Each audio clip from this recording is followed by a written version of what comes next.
Hello everyone, सभी को नमस्कार। आज हम लोग देखने जा रहे हैं SSC MTS exam 2024 first October first shift top 25 GK GS expected question.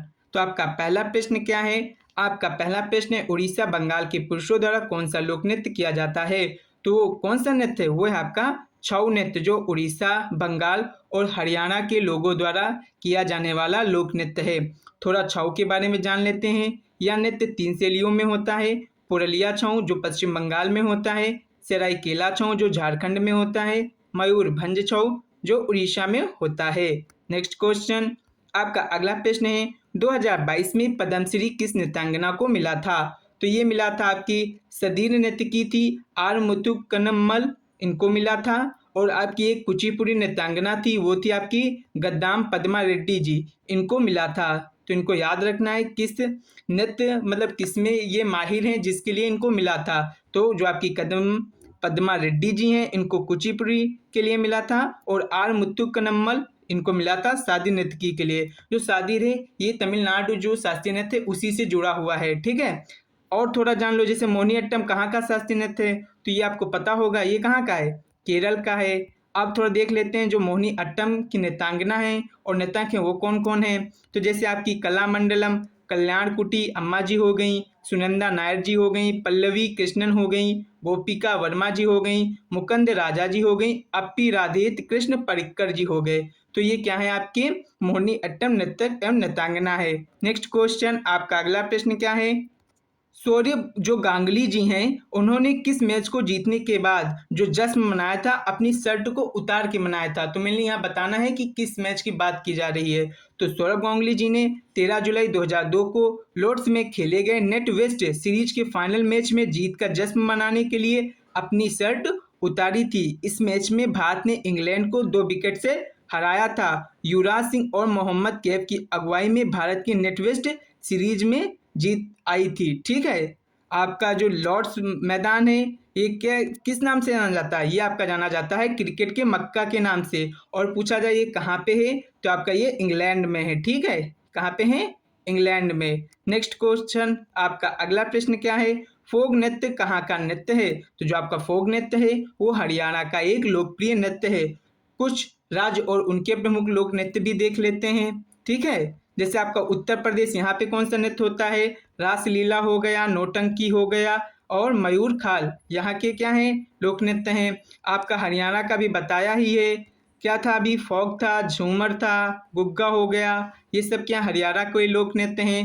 Rajasthan का घूमर हो गया, कालबेलिया हो गया और आपका क्या होगा? स्विसनी हो गया, ये सब राजस्थान के लोक नृत्य हैं। और आपका गुजरात में कौन सा है? गरबा हो गया, डांडिया रास हो गया, भवाई और तिप्पानी, ये चारों प्रमुख हैं, ठीक है, गुजरात के।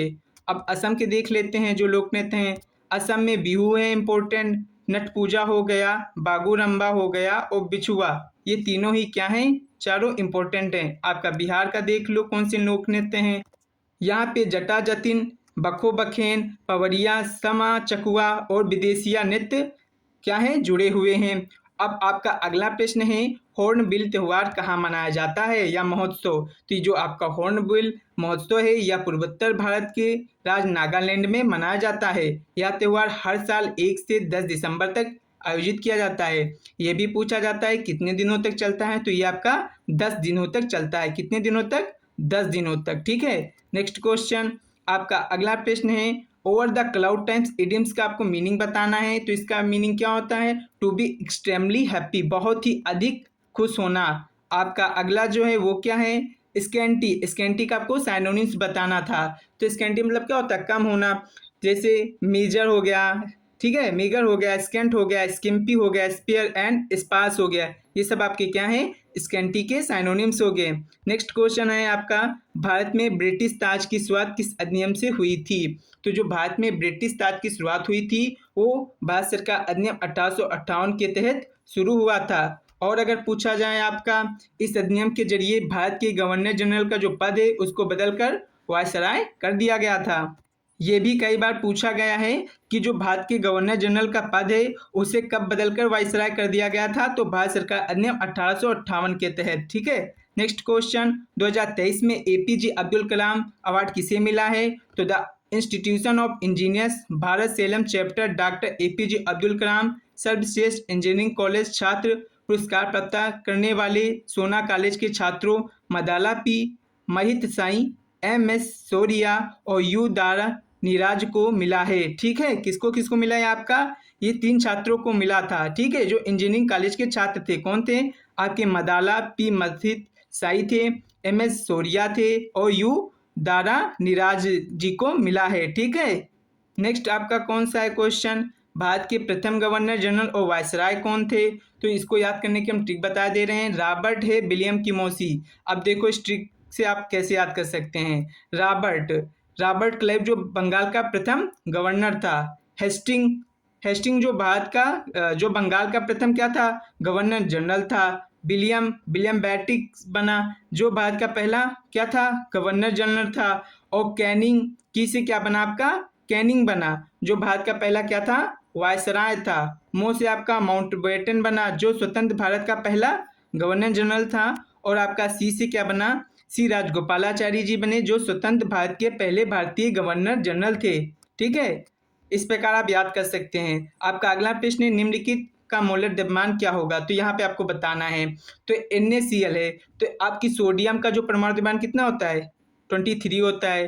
क्लोरीन का कितना होता है आपका, 35.5 होता है। जब आप इसको जोड़ोगे तो कितना आ जाएगा आपका, 5538235 58.5, ये आपका हो जाएगा NaCl का मोलर द्रव्यमान। और अगर आपसे अब पूछा जाए HCl का कितना हो जाएगा, तो H का आपका हाइड्रोजन का जो परमाणु द्रव्यमान होता है वो कितना होता है, 1 होता है। क्लोरीन का कितना होता है, अभी बताया है 35.5, तो इसका टोटल कितना हो जाता है आपका 36.5।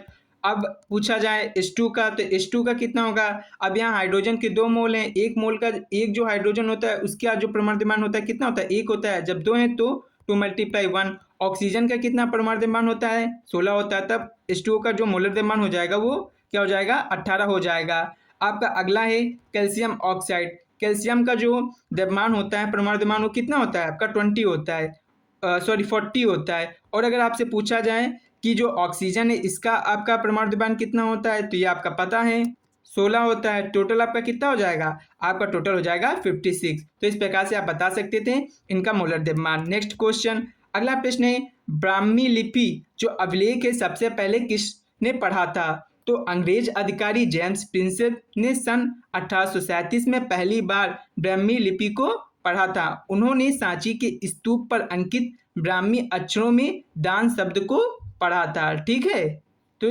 कौन थे वो थे जेम्स प्रिंसेप, जिन्होंने पहली बार ब्राह्मी लिपि में दान शब्द को पढ़ा था। नेक्स्ट क्वेश्चन, आपका अगला प्रश्न है, व्हाइट टाइगर पुस्तक के लेखक कौन है, तो व्हाइट टाइगर अरविंद अडिगा जी की पुस्तक का नाम है। नेक्स्ट क्वेश्चन, पीएम स्वनिधि योजना किस मंत्रालय से जुड़ी है, तो आपकी जुड़ी है आवास और शहरी जो मामलों के मंत्रालय हैं उनसे जुड़ी हुई ये योजना है। अगर इसका फुल फॉर्म देखा जाए तो क्या होता है, तो PM Svanidhi stands for prime minister street vendors Atmanirbhar Nidhi. ठीक है, नेक्स्ट क्वेश्चन, आपका अगला प्रश्न है, साजन मिश्रा राजन मिश्रा किस घराने से संबंधित हैं, तो ये आपके बनारस घराने से संबंधित हैं। और बनारस घराना किसके लिए प्रसिद्ध है, भारतीय शास्त्रीय संगीत की ख्याल शैली के लिए प्रसिद्ध है। और भी कुछ बनारस घराने से जुड़े कुछ वादक हैं उनको भी देख लो, जैसे आपके अनोखे लाल मिश्र जी हो गए, समता प्रसाद हो गए, ननकू महाराज हो गए, किशन महाराज हो गए और आशुतोष भट्टाचार्य हो गए। थोड़ा आप देख लेते हैं कथक नृत्य के बारे में। तो कथक नृत्य जो बनारस घराने की स्थापना है जानकी प्रसाद और सुखदेव महाराज ने की थी। तो अगर पूछा जाए जो बनारस घराना है जो कथक नृत्य से संबंधित है इसकी स्थापना किसने की, तो वो की थी जानकी प्रसाद और सुखदेव महाराज ने की थी। और पूछा जाए आपका जो बिरजू महाराज हैं वो किस घराने से संबंधित हैं, तो आपको याद रखना है बिरजू महाराज लखनऊ कालका बिंदादीन घराने से संबंधित हैं। आपका अगला प्रश्न है, इंस्पायर का आपको साइनोनिम्स बताना था। तो इंस्पायर का जो साइनोनिम होता है, encourage, embolden, excite, galvanise, Horton, spirit, motivate and stimulate होता है। ठीक है, आपका अगला प्रश्न है, डिफिशिएंट का आपको साइनोनिम्स बताना है। इसका जो साइनोनिम्स होता है, defective, flirt, impaired, incomplete, insufficient, lacking, scarce, skimpy, unsatisfactory and weak होता है। ठीक है, आपका अगला प्रश्न है, लॉर्ड वेवल के बाद भारत के वायसराय कौन बने? तो वो बने थे लॉर्ड माउंटबेटन। ठीक है, जो लॉर्ड वेवल के बाद भारत के वायसराय बने। अगर पूछा जाए जो आपका भारत छोड़ो आंदोलन हुआ था उस समय आपके वायसराय कौन थे? तो वो कौन थे? लॉर्ड निललिथगो थे। नेक्स्ट क्वेश्चन, मृणाली साराभाई कौन सी नृत्य से संबंधित हैं? तो ये आपकी संबंधित है भारतनाट्यम और कथकली। और इनको कौन कौन से पुरस्कार मिले, जरा इनको भी देख लो। 1965 में इन्हें पद्मश्री, 1992 में पद्म भूषण, 1988 में केरल संगीत नाटक अकादमी फेलोशिप और 1994 में संगीत नाटक अकादमी फेलोशिप से ये सम्मानित हुई थी। नेक्स्ट क्वेश्चन, अगला प्रश्न है, सबसे पहले कोशिका को किसने देखा? तो वो देखा था रॉबर्ट हुक ने 1665 ईस्वी में। अगला प्रश्न आपका है, घोड़े मोडिनी नृत्य एक लोक नृत्य शैली है जो भारतीय राज्य से संबंधित है। मेनली यहाँ बताना है जो आपके घोड़े मोडिनी नृत्य लोक नृत्य शैली है कहाँ से संबंधित है? तो ये आपकी संबंधित है गोवा राज्य से। ठीक है, आपका अगला प्रश्न है, साल 2021 के आईसीसी पुरुष टी20 विश्व कप में रेफरी कौन थे भारत की तरफ से? तो भारत की तरफ से रेफरी कौन थे? वो आपके थे ज्वागल श्रीनाथ जी थे, और आपके कौन थे? नितिन मेनन जी थे, और आपके थे जयरमन मदन गोपाल जी थे। ठीक है, मैच रेफरी पूछा जाए तो मैच रेफरी आपके कौन थे? श्री ज्वागल श्रीनाथ जी थे। ठीक है, तो इसका राइट आंसर क्या होता है? इसका राइट आंसर होता है आपका ज्वागल श्रीनाथ जी। नेक्स्ट क्वेश्चन, आपका अगला प्रश्न है, बाबर की सूफी संत का समर्थक था। जो बाबर था वो किस सूफी संत का समर्थक था? ये यहाँ पे बताना है। ख्वाजा अहरार जो सूफी संत था उसका ये क्या था? समर्थक था। नेक्स्ट क्वेश्चन, वह मौसम जो भारतीय मौसम का हिस्सा नहीं है वह कौन सा मौसम है? वो है आपका हिमीकरण का मौसम।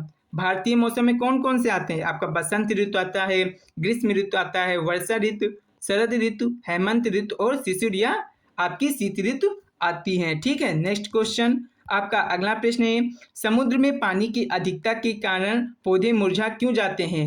तो इसका रीजन है ज़्यादा पानी होने की वजह से पौधे मुरझाने लगते हैं, क्योंकि मिट्टी में पानी की अधिकता होने से ऑक्सीजन की मात्रा कम हो जाती है। ठीक है, नेक्स्ट क्वेश्चन, भारत में जो आइडियल वर्किंग एज है वो आपकी बतानी है कितनी होती है?